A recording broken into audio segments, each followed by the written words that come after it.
To the Kelfire Show. I'm Dr. Kelly Barron, and today I am so excited to have Dr. Lauren McLaughlin with us today. She's a doctor of acupuncture and Chinese herbs. So welcome, Lauren. Thank you so much for coming out today. Thank you so much for having me. And this is a super exciting topic. I'm so excited about this. So why don't you just give us a little background about yourself, and then we'll jump in. Okay, so I am a acupuncturist, which is probably the easier term, but I am a doctor. My scope is Chinese medicine.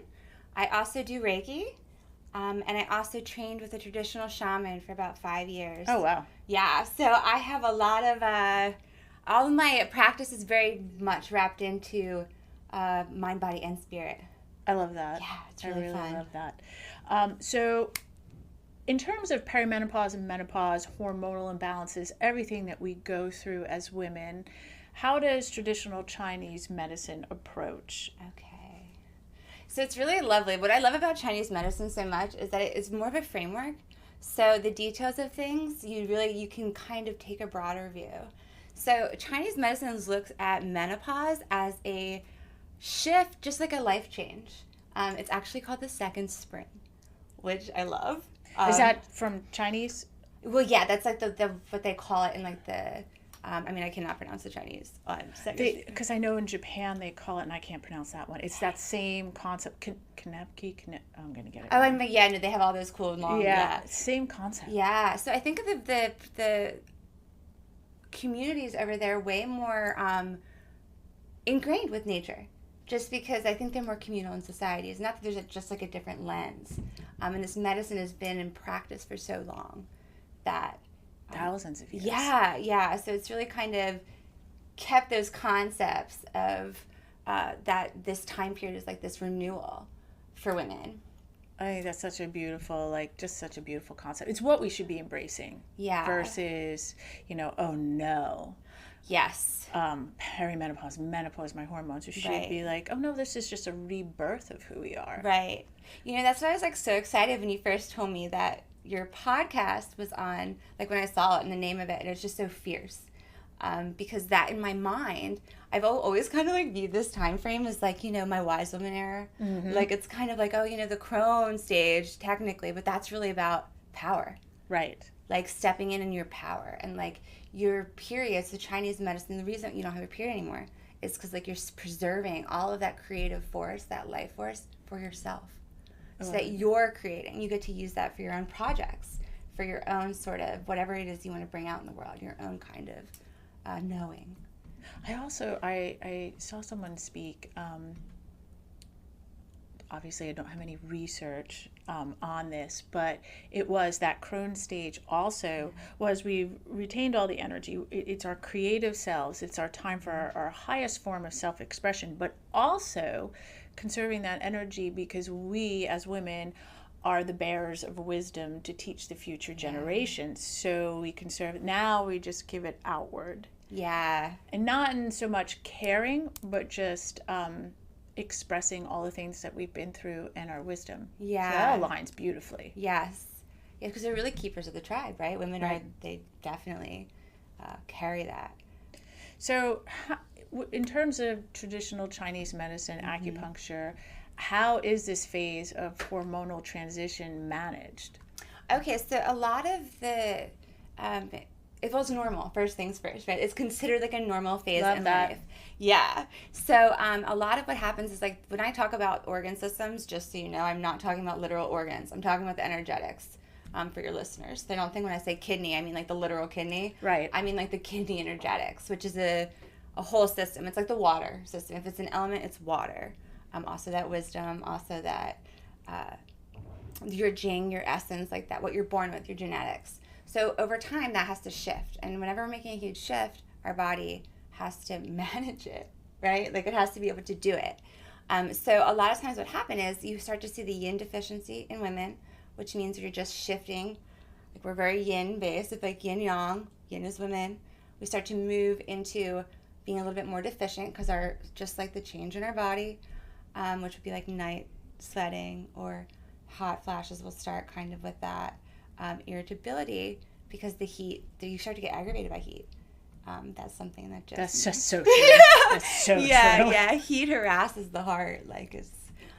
So managing with symptoms are really well managed with herbal medicine, which is really fun because a lot of people don't know about that, and a lot of people have symptoms.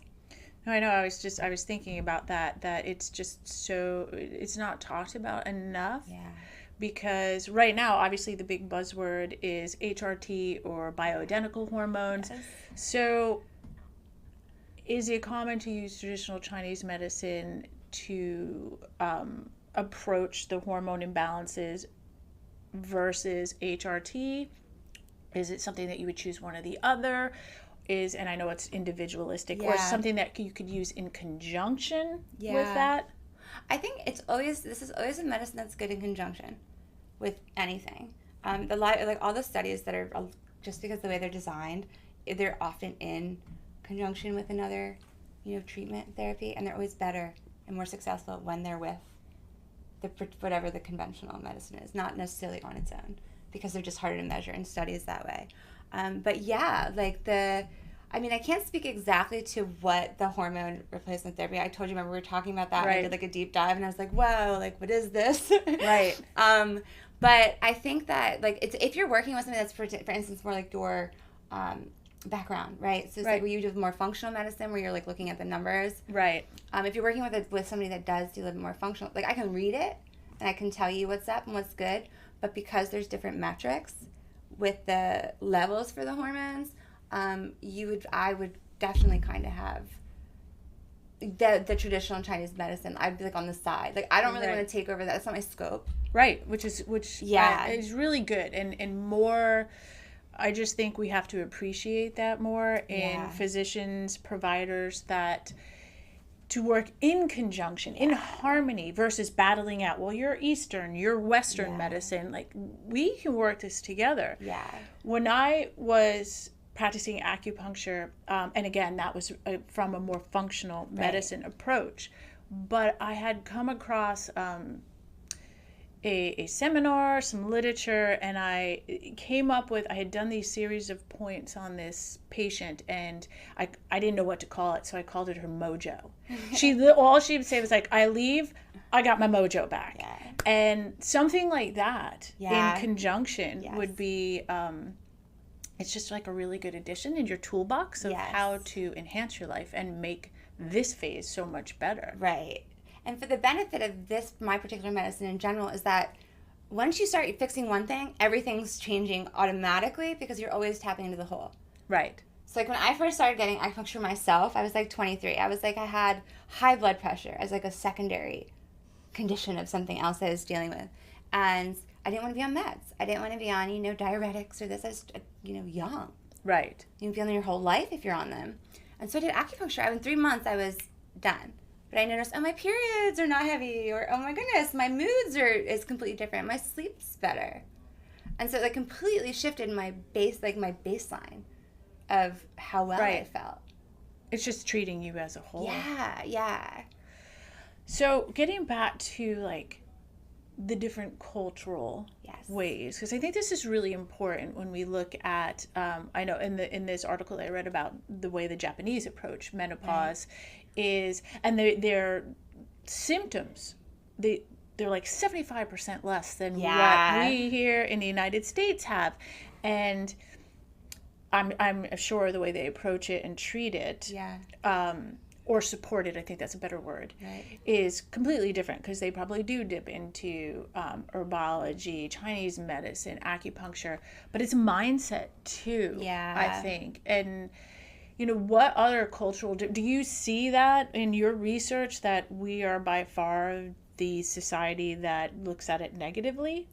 I think that among our own, actually, I was looking at this specifically, doing something on chat, because I'm oh, what kind of questions do they answer for you? And it was interesting. They break down of just within the country, they have different cultural mismatches, where there's degrees of severity getting worse, right? So that's what's happening here. But yeah, in China, depending, they have their herbal support. Their symptoms are less severe, kind of what you're talking about with Japan. So I do think that's a mindset and like my own practice, like my own understanding of kind of how to approach the world. Like if you're not in conflict with something, as long as you're not creating a conflict, you're not going to have the mess that thought pattern creates. If you can be okay with what is, that's like one of the best solutions I've always practiced. It's like, that was like, okay, be okay with what is. And once you stop resisting whatever it is, like me sitting in traffic, I was like, oh, this is chill. Here's like an accident. Right. Whatever. Like you can't go anywhere. All right, like I'll practice patience, whatever. And then everything's good. Like I don't have the, oh my God, I'm late, or that panic that comes up. Like you kind of can stay at balance. Right, keeping that mindset. Yeah. So I think it's really, me personally believe it's really important to kind of, okay, this is I'm making this change. I'm making this transition. Like, how do I feel? Like, definitely tap into your symptoms, right? Oh, absolutely. But I think that there's a saying, the mind goes or the chi flows, the chi goes or the mind flows. I get them always reversed. But, like, if you focus too much on a problem, the problem gets bigger. It exacerbates. Yeah. And if you focus on it with a positive thought process versus a negative, yeah. I mean, that manifests. I don't think we fully understand how our brain, even and then the hormones and everything that's associated with how we think, right, how we present, where our symptoms come from, yeah. The severity of them, like you said. Yeah. It's a lot of self-positive talk. Right. And well, you also can do like meditate with like water. You know how it says the water? Like think about fire and water. So it's like if you think about hot flashes, like water, like, oh, nice and cool. Fire, like here, fire, heat rises. And water, if it's cool, you're going in this direction. So you think about the heat flashes, like the hot flashes, right? So you can kind of just imagine yourself surrounded by water, or go spend time in water, like grounding in water, like kind of just creating this sort of space where you're actually bringing water into your mind, body. That also will help, because if water is a different kind of grounding than earth. That's true. Yeah. I will say when I had home births, and they were supposed to be water births. Oh, wow. And the reason why I got into that was because the midwife explained to me don't quote me on the actual percentage, but something like 30 or 33% reduction in pain. Oh, wow. If you are in water while you're going through labor. That's true. That's cool. That's true. I know firsthand, but you get into water. But you ever think about that? You get into a shower. Yeah. When you're hurting or you're sore, and it just like, it brings it down a notch, whether it's the water or the mindset. Right. That does and the sound. Yeah, and the energy. The whole thing. So if a patient presents to you, if a woman comes to you and she's having symptoms, whether it's early onset or early into perimenopause or through menopause, how would you, and again, I know every person you approach differently, everybody has a different set of what's going on, but how would you bring in acupuncture and herbal medicine? Totally, I can play. Absolutely. So basically, like, there's usually like a set point selection, right? So I'd be like, okay, well, like kidney 6, for instance, I don't know if you can see, but right here on the ankle, kidney 6, it controls your entire hormonal system. So I would do some basic points, and then deal whatever the specific symptom that person's managing. So if they're like, let's say, night sweats, hot flashes, you want to deal with the fluids, there's Shen, there's like a lot of mood going on, you want to soothe the liver. The liver's like our general, we call it, in their body. One of my favorite formulas is called Free and Easy Wanderer. Oh, yeah, just like the name. Yeah, because the liver likes to wander. It doesn't like to be constrained. So if you ever think if you're kind of constrained, like even traffic's a perfect example. Boom, you can't move. You get that kind of road rage, which would really quickly turn to heat. Right. So what's happening really quickly with that stage is that hot, cold, like trap hot. So you're going really way faster through like the emotional spectrum. So I would do the basic points, and then herbal formula, whatever, again, constitutionally. So it's like, is this person having symptoms that are, are they gaining weight? What is the specific constitution of the person? And then can I give them a basic formula just to build yang, like the Jing, kind of rebuild the essence? Because besides like bone broth, you can't really reacquire that outside of herbs. Right. So yeah, and then one of my favorite formulas of all time is called Lue Di Huang Wan. I know. I know, but yeah. So, but it's I need to take some classes. So it's actually like it was originally a pediatric formula. So like when babies are born, they had like, you know, any of the 5 essence disorders, I guess, like the fontanelle clothing or like something with the teeth. And so it's really gentle. It's a really gentle formula in its design. It's perfectly balanced. And what it does is it preserves Jing. Like it helps with like osteoporosis. They have studies showing it like actually prevents all the things. And like all the things that happen with osteoporosis. Right, all the things in the bones. The bone going that, yeah. So that one, and then you can add herbs, like tailor the herbs to whatever is going on with that person specifically. I'm a big fan of herbs. I think good. Like, and it's, you know, obviously you work with someone who can, you know, if there's any contraindications, but they're usually so mild, perfect for that situation. It's a nice approach, and it's not toxic, and it's just gently working with your own body. Right, and the rule of thumb is like if it's not working in 2 weeks, it's just never going to work. Like this is something to keep in mind. Yeah, like if it does, and part of the process can be that if it doesn't work, like it's an indicator, like okay, we need something different. Right. We need a new approach. So there's always kind of this chance to meet the person where they are in the moment, and to get really, really specific about it, based on what the herbal formula is supposed to do. Right. So if it's like not doing anything for you, I'm like, okay, well, then I need to think about what's happening with you in a completely different light. Because if that formula didn't work, that means I'm off. Like I'm on the wrong track. Right. But again, it's useful. And that level of care versus like, here's a prescription. Yeah. And it's not working, but oh well, it's going to work because that's what we're supposed to tell you have to have versus, okay, this particular formula or even just the amount of the particular herbs is off for you. Let's look in a different direction. Yeah. Like a puzzle versus just like, here you go. Yeah. You know, see you in 6 to 10. Yes. And you know, actually it's funny. I don't know. I was watching a show or movie or something, and it was like, well, how do you know what's the difference in poison? Oh my God, I think it was Wheel of Time. I don't know if you watch Wheel of Time. I love Wheel of Time. No. But it was like, what's the difference between poison and medicine is the dose. So like that really, it's really, right? They were cool. That's a really good statement, and it's true. Traditional Chinese medicine, TCM, so maybe I'll just start saying TCM. Healthy aging. Because that's like, you know, it goes hand in hand at this age. Yes. So the whole entire medicine's designed to be healthy aging. So the more that you can prevent anything from happening, like you treat the disease before it arrives.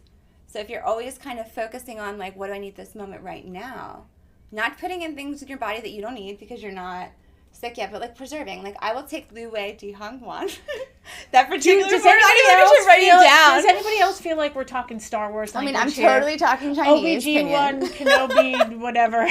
Yeah, it's like I feel like I'm really bad at languages, but for some reason these herbs, I'm like, really good. It's kind of hilarious. But yeah, so I'll take it if, you know, I kind of was burning the oil at both ends, where I'm like not sleeping really well. Like when I was like study a lot or go on a deep dive, I'm like, you need to go to bed. And it's been like a couple of nights where I haven't really gotten a good night's sleep. I'm like, okay, you really need to just take some herbs. You need to replace this kind of.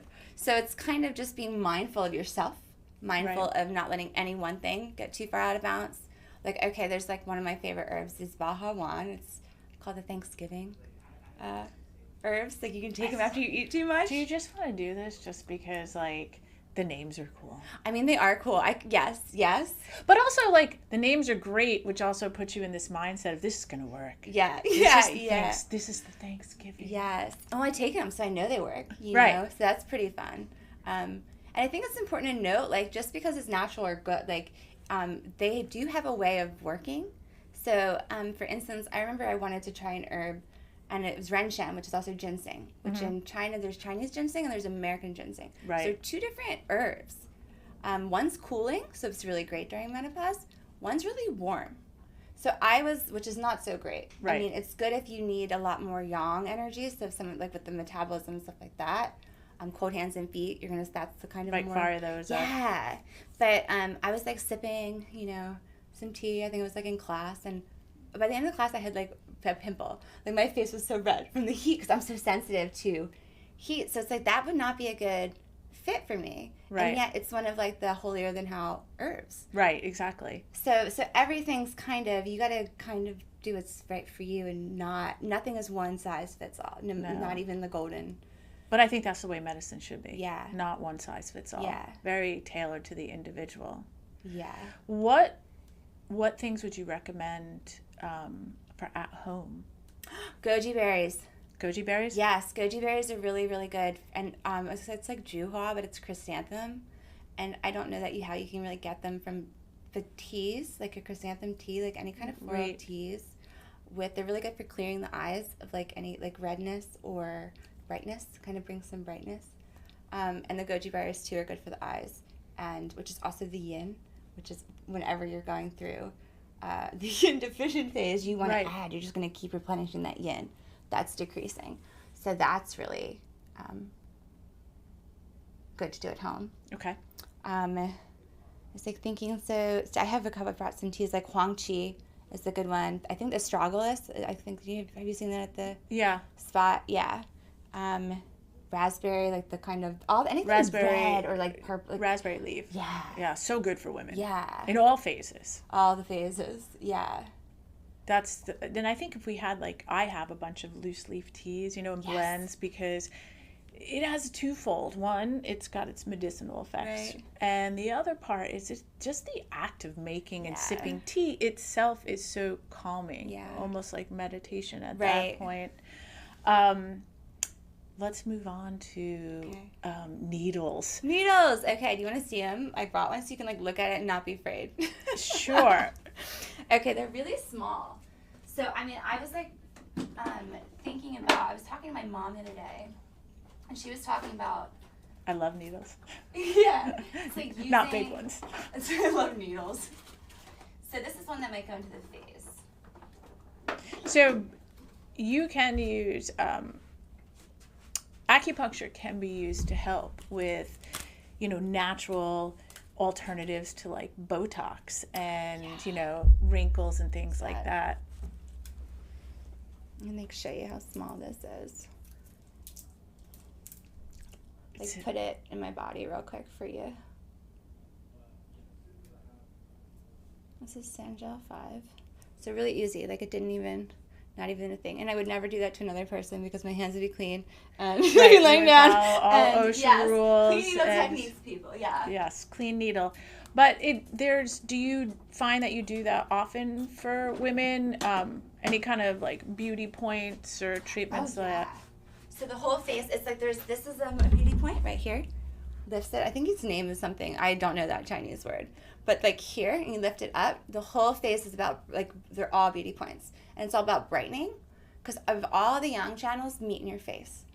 So as we age, it gets hard to keep the yang up. Right. Because we're just... Also your breasts. Yes. They can't come up either. No. They go south too. Gravity. Sorry, Yes. Rachel. Yes. And think about your neck too. There's points on the neck and they're called window sky points. But it's really easy for this area to get blocked. It's just kind of the way it's designed. So if someone decided that they wanted to try acupuncture to, for anti-aging, maybe kind of pull back a little bit, how many treatments? Okay, so it depends on where you're at. So if someone's the first time I ever had it done on my face, it was in my 20s. And I remember getting off, I was in China, and I actually got off the plane from California, after 16 hours on a flight. My friend's like, "You're glowing." So I thought I needed it for another year, 2 years. But typically you could do 6 to 12 weeks, so appointments, right? You can do twice a week or once a week. And that's good for about 2 years. Wow. Yeah. It's seriously? Yeah, seriously. But then once you start doing acupuncture, you usually want to go once a month. Kind of just maintenance. It feels good. Keeps me oriented. It's like getting tattoos. Yeah. As soon as you get one, you want 20. It's then you go, it's your thing. What else? What else do you see women come to you for acupuncture in the realm of anti-aging or hormones and things like that? Okay, yeah, sorry. I was I kind of got lost when I started needling. I was what were we okay, so a lot of times, so you can think about the face where we do facial diagnosis. So I can point to the face and where there's, patterns of thinking, or where you kind of depend on a particular organ system, right? If you're always stressed and always kind of frowning, right? It's this is a really famous. Yeah, look right here. See those? Yeah. Stress. Well, right, but you can needle them out. Anger. Right, with the it's the that'd be like the gallbladder system. Right. It's kind of like that. That's where your anger goes and stress. So like with the Botox, if you look at like, I mean, I've looked at it. I'm kind of personally freaked out by Botox because it's a neurotoxin. Right. So it's like I think I found out that like amount of it is like it actually like dangerous. Like it's like a gram of it would be, will kill you and a lot of people. So like it really freaked me out. I could be wrong on the numbers on that. And I respect everybody's choice to do what they want. But for me, it was not, it's again scary. Right. Because it kills the nerve, right? So the muscles don't move. Right. And so there's not that biofeedback loop, which I found very interesting. But yeah, so instead of kind of freezing the muscles, what you're doing is you're filling the muscles with nutrients. You're bringing blood back to the muscles. You're bringing like healing, Shen, all the good stuff, versus just the top layer. I think it's totally worth trying. Yeah. Because you just don't know. Right. And and that's a safe way to do it. Yes. But thank you for going through so much stuff. I know we had a short time and you had to just give us the overview. Yeah. But do you social media, website, anything where people could get in contact with you? Yes, I do. I have a website. It's pretty basic right now, but you can get in touch with me via it. It's LMM, which is my initials, Lauren Mary McLaughlin, LMM, acupuncture.com. Yeah. I'll give you my card so you can kind of see it. We'll put it in the notes for everyone.